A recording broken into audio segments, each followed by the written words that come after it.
Camera Cola हुआ न माल पे हिसाब ने पिगु چې رب نواز شروع کې یا ز شروع کما. السلام علیکم ملګرو، تواب خان یم او پریس کلب خیبر پختونخوا ضلع تورغر دی. را سره په خوا کې د تورغر یو ستوری ناست دی چې څه تعارف محتاج نه دی. رب نواز خپل نه ورځ نه شپه نه ګرمي او نه سړځي ګوري او د خلکو خدمتګار دی.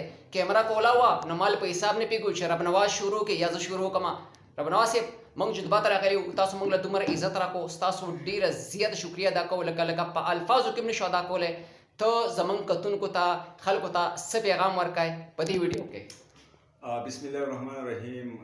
د تواب دغه ستا مینه ده او یو سړی په خپله درونې بل ته درناوی ورکوي. موږ خو نیمګړی خدمت ته لګیا یو، خو د خلکو نه هغه ګیله هم پیدا کېږي ځکه چې لږ مونږ هغه شعوري طرف ته لکه مونږ پرمختګ نه دی کړی. ځکه چې دا پریس کلب دی نو په دې پریس کلب کې زه ناست یم، منظوره سره پاره ناست یم چې دلته به څوک راشي څه فریاد به راوړي، دغه فریاد به زه مخکې کوم. نو دغه له اوسه پورې نه دی شوی، تقریبا چند کسان کوي.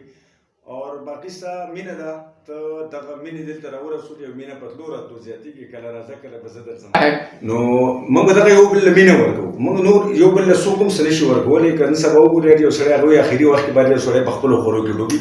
نو د دې مطلب دا دی هر یو سړی په خپلو پریشانو کې ډوب دی، په خپل مطلب چې کوم مصروفیات دي په هغې کې ډوب دی. نو د ټولو نه بنیادي شی چې دی هغه وخت دی. زما په حساب من چې یو سړی تا له وخت راکړي لګا، نو زه خو شکریا تعالی کوم ځکه چې تا وخت راکړو. تورغر ته سره سره د تورغر سره دومره مخلص او دومره مینه چې روزانه ما سره د تورغر په مسایلو باندې دی ډسکس کوي چې دا به څنګه کېږي دا به څنګه کېږي. خو اخر راغی دغلته غر سے ما مخ ول او خپل د کیمرې په سترګه کې محفوظ کړو. مزید به دې تاسو ته ښیي، خو زه به دومره ووایم چې مطلب غلي مه کېنئ. هر یو سړی نن سبا صحافي دی، دا موبایلو سره دی، خو فرافره ترو چینل سره کار کوئ. مطلب هوا باندې نه، د چا په خولو باندې نه، په غلط ریپورټینګ نه. موقع ته ځئ که موقع ته نه ځئ، یو مطلب یو خاص کس یو مطلب پر اعتماده کس هغه نه خبر رالی او خبر مخکې شیر کوئ. نو زموږ خو دغه نیمګړی خدمت دی عبدالتواب.